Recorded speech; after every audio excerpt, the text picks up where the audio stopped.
When we started investing in real estate, we used to hear tons of words and acronyms that we just did not understand. Loan to value, appreciation, equity. These are all terms that you're going to use on a daily basis. If you're going to be a serious real estate investor, you better start talking like one. We're going to explain all these terms. Stay tuned. We're the Investor Couple.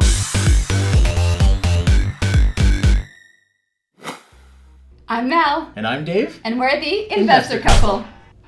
On this channel, we teach real people just like you the secrets to time freedom, location freedom, and financial freedom through real estate investing. New tips every week, so make sure to subscribe.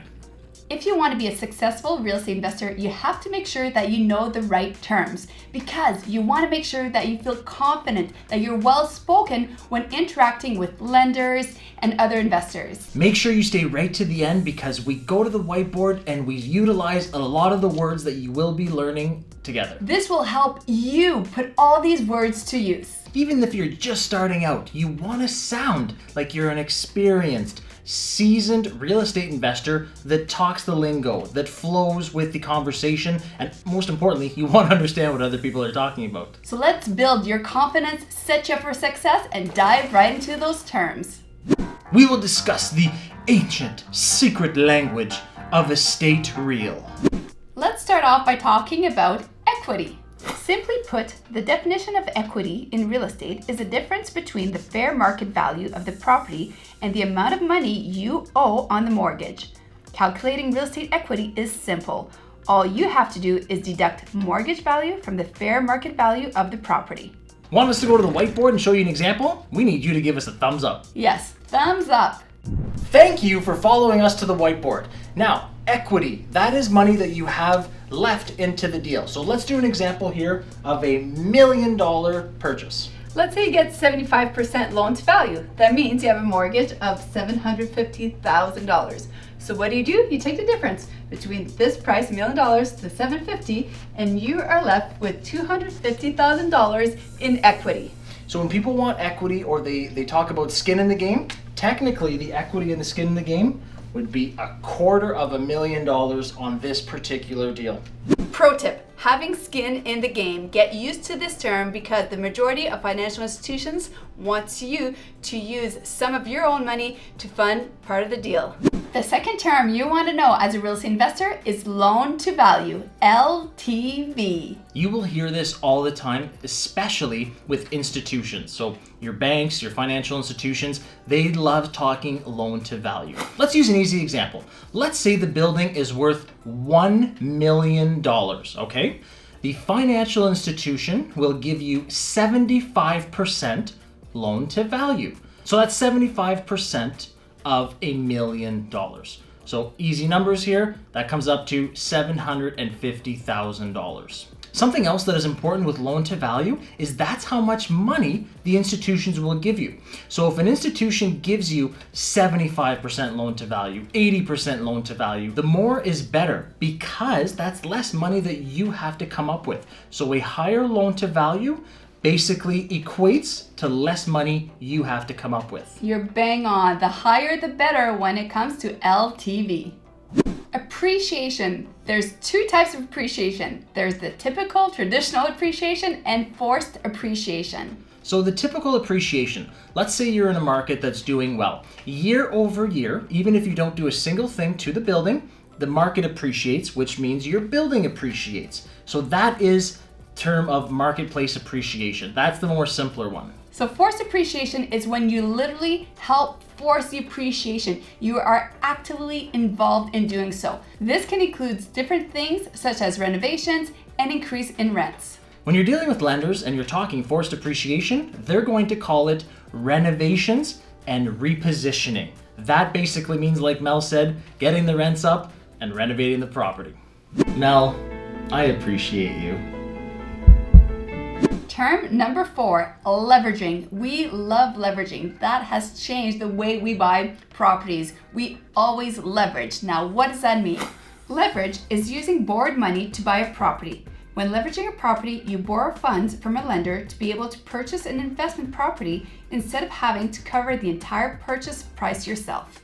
I want you to think about it this way. You leverage so many things in your life. So why not do it in real estate? If you need to change a light bulb and it's high up, what do? You grab a ladder. You leverage the ladder to get height. You want to go somewhere and you don't have a vehicle.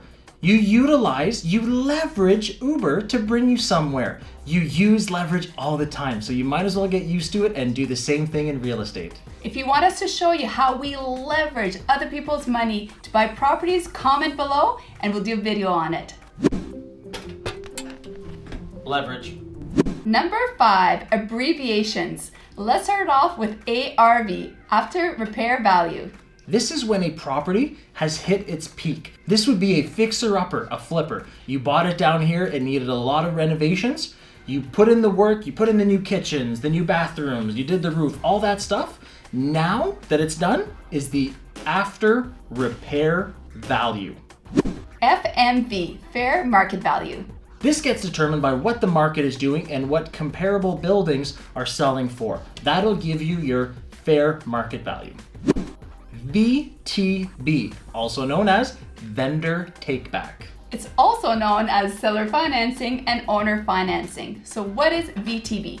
VTB is when the owner holds a portion or the entire mortgage on behalf of the investor. This enables you, the investor, to buy properties using none of your own money. So instead of coming up for that 20% down, you can request a VTB, vendor take back, so that way you don't have to raise the funds yourself. TDSR, total debt service ratio. Total debt service ratio, TDSR, looks at the proportion of your gross income that is required to cover basic housing costs and all other consumer debts. It is a percentage of your gross monthly income that will be used for housing and other outstanding loans and debts. Don't be surprised when you go to a financial institution and they start calculating your total debt service ratio. At least now you'll know what they're talking about. NOI, net operating income. You will hear this all the time when looking at real estate deals. Simply put, it is the income minus the expenses equals your net operating income. Now, keep in mind, this is assumed that you're buying the deal cash. So this is not including any debt that you have on this property. We have a video that further explains the NOI, so make sure to check out the description for the link. But please, finish this video first. OPM, other people's money. This is the holy grail of real estate investing. When you utilize OPM, you don't have to use your money. Therefore, it allows you to truly scale, buy more property, and not have to use any of your own money strategically. Now let's head over to the whiteboard to put all the words you've learned to work. So let's use this example behind me. Let's say we purchased $1 million asset. Now we have to assume that that was the FMV, which is fair market value. So $1 million fair market value asset. Now, we went to the financial institution and they said, we're only going to give you 75% Loan to value. So that means you do 75% times the $1 million. That means they are funding $750,000 of the deal. Absolutely. So that's the first mortgage. Now the second mortgage, if you want to use OPM, which is other people's money, you need to ask the owner if they're willing to do a mortgage. Yes, and what would that be called? The VTB, vendor take back. This is where they hold part of the funding for the deal. Now, if you're a savvy real estate investor, you're going to want to renovate and reposition the asset. What does that mean again? We're going to get the rents up and we're going to do renovations, which will force the appreciation. So now the value might be 1.2 million. And what does that mean? That is your ARV, right? Your after repair value. So in this scenario, you can truly see how many of the different terms apply to every deal.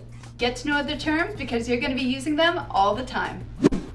Now that you know the real estate investing vocabulary, make sure to check out our next video that shows you how to buy the right property.